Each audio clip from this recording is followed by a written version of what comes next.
بسم اللہ الرحمن الرحیم۔ ہم آج آپ کو محمود غزنوی مسجد اور راجہ گیرہ کی تاریخی قلعے پر لیے چلتے ہیں۔ راجہ گیرہ قلعہ سعید الشریف سے 8 کلومیٹر کے فاصلے پر اوڈی گرام میں واقع ہے۔ راجہ گیرہ ہندو شاہی دور کا آخری بادشاہ تھا جس کو محمود غزنوی نے شکست دی تھی۔ سوات پر ہندو شاہی دور 8ویں صدی سے لے کر 10ویں صدی کے درمیان تک رہا اور اس کا مرکز اوڈی گرام کا مشہور راجہ گیرہ قلعہ تھا۔ قلعہ راجہ گیرہ اوڈی گرام میں انتہائی مشکل پہاڑی پر واقع ہے۔ دفاعی نقطہ نگاہ سے یہ قلعہ انتہائی مضبوط تھا کیونکہ پہاڑی پر واقع ہونے کی وجہ سے یہاں پر حملہ آوروں کو بہت آسانی سے کنٹرول کیا جا سکتا تھا۔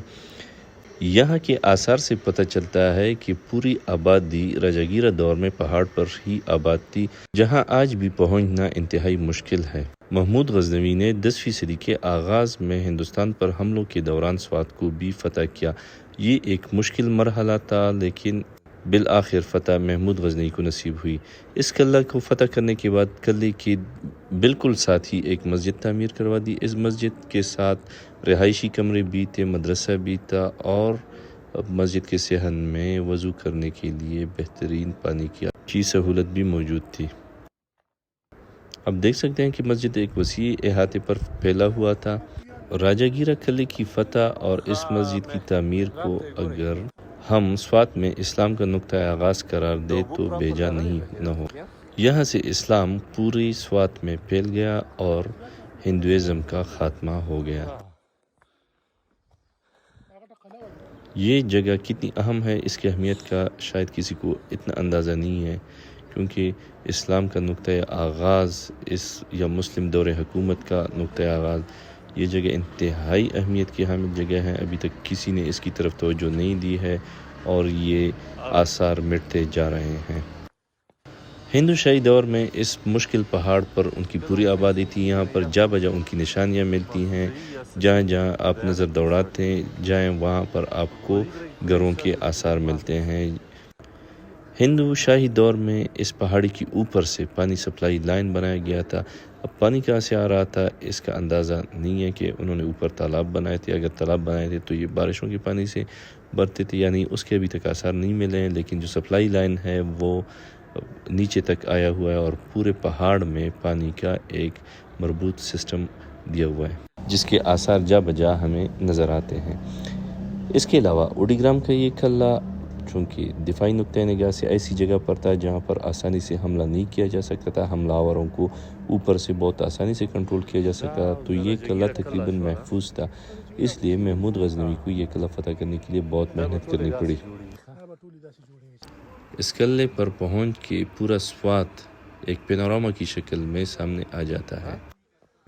قلعے کے داخلی دروازے پر سیڑھیاں بنی ہوئی ہیں اور یہ سیڑھیاں نیچے تک گئی ہوئی تھی لیکن زمانے کی دست برد کی وجہ سے وہ معدوم ہوتی جا رہی ہیں۔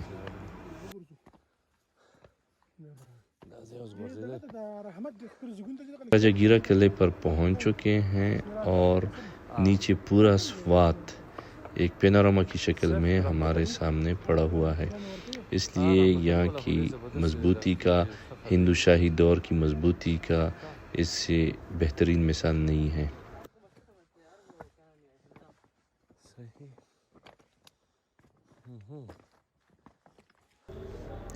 حد ہے کہ یار لوگ یہاں پر بھی تکہ کڑائی چڑھا لیتے ہیں۔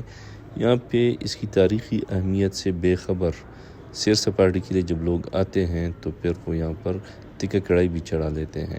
حالانکہ اگر اس کو پریزرو کیا جائے تو ٹورازم کے حوالے سے یہ ایک بہت اہم مرکز کی حیثیت اختیار کر سکتا ہے۔ اگر ہم اوپر پہاڑی پر دیکھیں تو ساری جگہوں پہ جو آبادی کے آثار ہیں وہ نظر آتے ہیں۔ جگہ جگہ ان کی سلطنت کی یا جو ہندو شاہی دور کی مضبوطی کا مثالیں پڑی ہوئی ہیں۔ اس سارے مشکل پہاڑ پر ان کی آبادی تھی۔ جس طرح ہم نے کہا کہ سوات نیچے ایک پینوراما کی شکل میں ہے تو آپ دیکھ سکتے ہیں کہ نیچے سے اگر کوئی حملہ آور اس زمانے میں آتا ہو کے لیے یہ ایک بہت مشکل ٹاسک تھا کہ وہ اس کو فتح کرے۔ اس لیے محمود غزنوی جیسا فاتح اس کو بھی بہت مشکل پڑی، لیکن بالآخر سوات میں اسلام کا آفاقی نظام ہی نافذ ہوا۔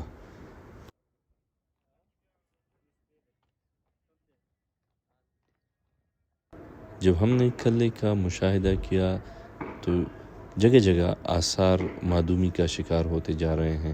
یہاں پر جو ٹورسٹ ہیں یہاں پہ وہ کوئی پتھر اکاڑ دیتا ہے، کوئی کیا جگہ بجا بیٹھ جاتے ہیں، لوگ دیواروں پہ چڑھ جاتے ہیں قلعے کی.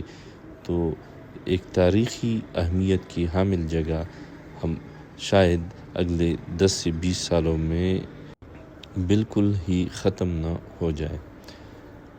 نیچے اوڈی گرام میں جگہ جگہ جو قلعے کی تاریخی پتھر تراشے گئے ہیں یا جو سیڑھیوں کے لیے پتھر ہے ان سے لوگوں نے دیواریں تعمیر کی ہیں. تو یہ بدقسمتی ہے کہ ہم اپنے تاریخی ورثے کو، جس کو ہم ٹورزم کے حوالے سے کیش بھی کر سکتے ہیں، اس پہ توجہ نہیں دے رہے.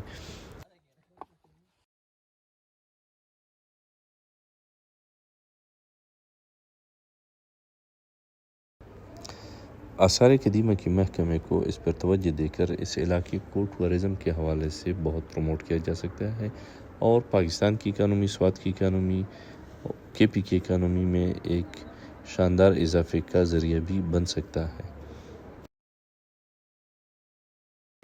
اس قلعے پر پہنچ کر محمود غزنوی کی عظمت کا اندازہ بھی ہم لگا سکتے ہیں، کیونکہ اگر وہ نہ آتے تو اس پورے علاقے میں اسلام کی ترویج اتنی آسانی سے شاید ممکن نہ ہوتی. تو اس لیے اس قلعے کو وزٹ کریں، لیکن خیال رہے کہ جا بجا ان کی دیواروں پہ نہ چڑھا جائے اس قلعے کو. اور یہاں پہ جو محمود غزنوی مسجد ہے اس کی تاریخی اہمیت کو دیکھتے ہوئے اس کا بہت خیال رکھا جائے، اور ساتھ میں یہ بھی خیال کرے کہ ہمارے بزرگوں نے اسلام کی ترویج کے لیے کتنے معرے کے سر کیے ہیں. سوات کے اوڈی گرام قلعے سے اللہ حافظ.